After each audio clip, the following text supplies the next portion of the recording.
कल हमने एक पोस्ट डाली थी कि धीरेन्द्र शास्त्री को विवाह नहीं करना चाहिए, जिससे अनेक लोग ऐसे तिल मिलाए, ऐसे बड़बड़ाए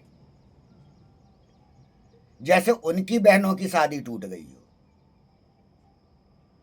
क्या सनातन धर्म के विषय में तुम जानते हो? जब कोई व्यक्ति कह रहा है कि मैंने अपने भाई को त्याग दिया है, मेरा उससे कोई संबंध नहीं, किसी भी प्रकार का नहीं, मैंने अपने पिता को त्याग दिया है। आपने इतने कार्यक्रम देखे होंगे, धीरेन्द्र शास्त्री जी हमेशा कराते रहते हैं। जैसे उन्होंने विवाह कराया था, उसमें उनके पिताजी भी बैठे थे। क्या कभी उन्होंने संसार को, जगत को, मीडिया में बताया ये मेरे पिताजी? सबकी जय करी उन्होंने वहां आए हुए लोगों की सबकी जय। उन्होंने अपनी पिताजी की भी जय नहीं की, क्योंकि वो कहते हैं मेरा परिवार पूरा राष्ट्र है। मैं तब तक घूमता फिरता रहूंगा जब तक मैं हिंदू राष्ट्र नहीं बना लूंगा। तो जरा विचार करिए, उनकी आयु 29 वर्ष हो गई है। 4 बच्चे कहते हैं वो कि 4 बच्चा एक सेना में जाए, एक संघ में जाए और दूसरे कहां कहां क्या करे। तो जब वो 30 वर्ष की आयु में कोई भी पुरुष, आप सनातनी हैं, विचार करिए, उसके बाद 4 बच्चे पैदा करेगा। मेडिकल साइंस क्या कहती है? कुछ पढ़े लिखे जैसो बात किया करो, जो तुरंत मैसेज तो करने लगते हो। वही मैंने कहा कि ऐसा करते हो जैसे तुम्हारी बहन की शादी टूट गई हो। क्या उसमें गलत कहा गया है? उसमें सही समझाया गया ना कि जो व्यक्ति राष्ट्र के लिए जो कह रहा है मैं 15-15 दिन अपना घर नहीं जाता हूं क्योंकि मैं राष्ट्र के लिए हूं, मेरा उद्देश्य हिंदू राष्ट्र है। तो विवाह, तुम लोग इतना विवाह के लिए परेशान हो रहे होते हो। क्या भाई से बढ़कर, बाप से बढ़कर हो गया विवाह? कि वो कहते हैं कि मैं पिता से तक मतलब नहीं रखता हूं। और बताइए किस वीडियो में आप पिता को देखते हैं? कहां पे है पिताजी? जो जितने तुम लोग बोल रहे हो, जिनको इतनी मिर्ची लगी, क्योंकि वो व्यक्ति अपने आप को साधु कहता है। ऐसे व्यक्ति ही होते हैं जो विवाह नहीं करते। और कौन से साधु? किसके लिए? क्या घर छोड़ के कुछ काम लायक नहीं रह गए, कुछ लायक नहीं रह गए, भाग गए तो साधु बन गए? वो होते हैं क्या साधु? विचार करो किसी बात पे। अगर मैं कह रहा हूं कि धीरेन्द्र के शास्त्री अगर राष्ट्र के लिए अपने आप को, स्वयं को सौंप चुके हैं, घर परिवार से संबंध उन्होंने तोड़ दिया है, नहीं रखते हैं, जो भी अब जमीन, हॉस्पिटल करना चाहते हैं वो सब संस्थाओं के नाम पर, यानी राष्ट्र के लिए कर रहे हैं ना। पत्नी के लिए कर रहे होते तो स्वयं के लिए नहीं खरीद रहे होते। विचार करो, राष्ट्र के लिए काम कर रहे हैं तो तुम क्यों अवरोधक बन रहे हो? अभी तक तो तुम लोग हिंदू राष्ट्र राष्ट्र राष्ट्र चिल्लाते थे। और जब मैंने विवाह की बात की कि उनके अवरोधक मत बनो, जब वह व्यक्ति स्वयं कह रहा है, और तुम लोग के लिए पिता से बढ़कर हो सकती है पत्नी, और इसलिए तुम लोग की ऐसी मानसिकता उत्पन्न हो रही है। जो तुम लोग नीचे जिनके भाव फूटे हैं ना, नीचे मैसेज में, उनको समझ आ रहा है कि उनके अपने माता पिता के प्रति क्या भाव हैं। ऐसे सनातनी अपने आप को कहते हो? भूल गए राम को? उन्हीं के नाम पे ही चिल्ला रहे हो, जिसने बाप के वचन के कारण घर त्याग दिया और उसी के कारण ही रावण की मृत्यु हुई। उसका मुख्य कारक है श्री राम के पिताजी के वो वचन। और यहां धीरेन्द्र के शास्त्री कह रहे हैं मेरे को बाप से संबंध नहीं है, और एक भी वीडियो फोटो में दिखा दो कि कहां वो उपस्थित रहते हैं।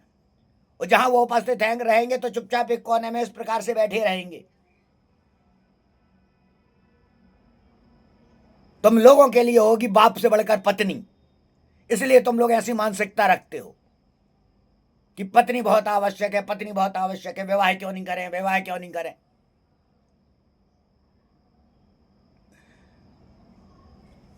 जब व्यक्ति आयु उसकी देखिए 30 वर्ष हो रही है, सनातन का झंडा लिए है,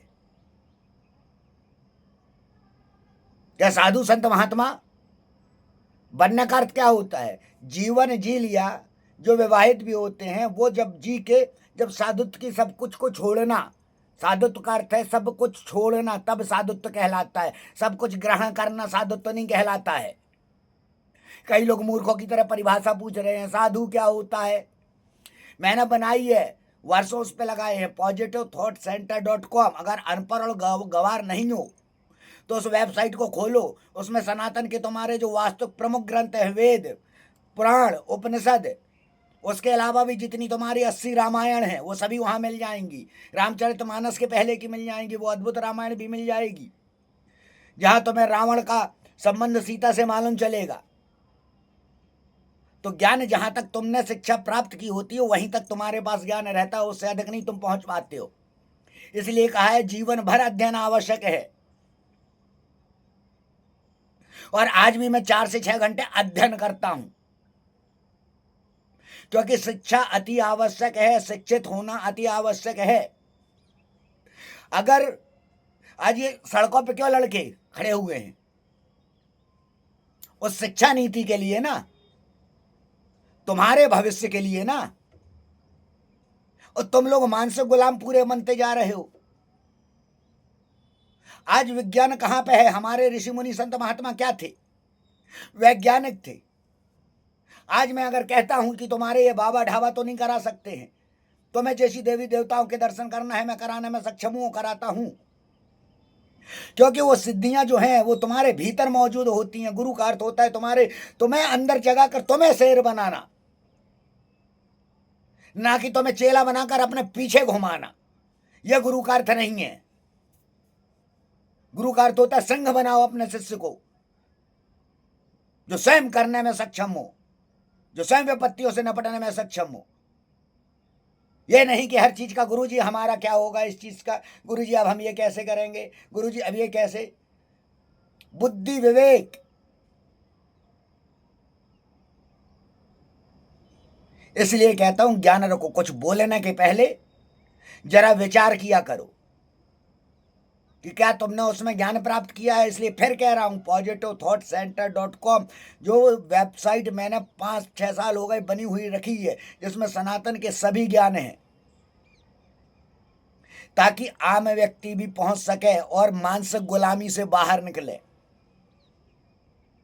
सनातन के अनेक ग्रंथ है, अनेक ग्रंथ। जो तुम 1-2 किताबें तुमने पढ़ी है, एक अच्छा 1 और 2 की है, और तुम बात करते हो ग्रेजुएशन की, 12th की। तुमने उन ग्रंथों को कभी देखा भी है? तुम्हारे पिताजी लोगों ने नहीं देखा, सच्चाई बोलूं तो। वेद कभी छू के नहीं देखे हो। सनातन के प्रमुख ग्रंथ जो हैं वो सिर्फ वेद हैं, वेद के अलावा कुछ भी नहीं है, क्योंकि वो श्रुति ग्रंथ है, बाकी सब स्मृति कहलाती है। स्मृति का अर्थ जानते हो? बेसिक शुरू श्रुति जानते नहीं, स्मृति जानते नहीं। अनपढ़ गंवार की देर आजल गगरी छल कर जाए की जरा कूद पड़ोगे ज्ञान देने। अगर तुम्हें आप विवेकी बनना है तो वेबसाइट ये मैं बार बार जो कह रहा हूं positivethought.center.com दी है, जहां तुम्हारे सनातन के सभी शास्त्र मौजूद है, सभी पुस्तकें मौजूद हैं। वो आज की नहीं, 100 साल पुरानी, 150 साल पुरानी, 200 साल पुरानी, 300 साल पुरानी, तुम्हारे बाप के बाप के बाप के समय के वहां पे मौजूद है तुम्हारे शास्त्र। सब पढ़ो तो सही, जानो तो, ज्ञान तो लो, तब अपना मुंह खोलो। बिना पढ़े, बिना शिक्षा लिए ब्रह्मांड का तुम्हें ज्ञान रहता है। कभी अमेरिका नहीं गए, पाकिस्तान नहीं गए, लेकिन यहां बैठ के सब ज्ञान दे दोगे।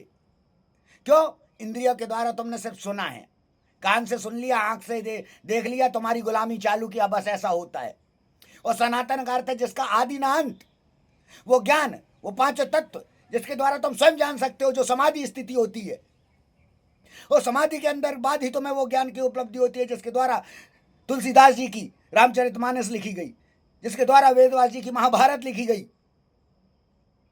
जिसके द्वारा ही श्री कृष्ण ने युद्ध के मैदान में श्री कृष्ण ने अर्जुन को वो रूप दिखलाया जो मैं कहता हूं 45 मिनट में श्री कृष्ण को लगे थे, मात्र वही 45 मेरे को लगते हैं, क्योंकि वो विद्याएं सनातन में मौजूद हैं और मैं उसी को ही साधु सन्यासी संत महात्मा जो वास्तविक लोग हैं वहां तक पहुंचाना चाहता हूं, पहुंचाऊंगा, ताकि वास्तविक सनातन संस्कृति को आदमी जान सके और पुनः उसका सूर्य फिर निकलेगा बहुत अति शीघ्र ही। बस positivethought center.com के द्वारा भी वो चालू रहेगा।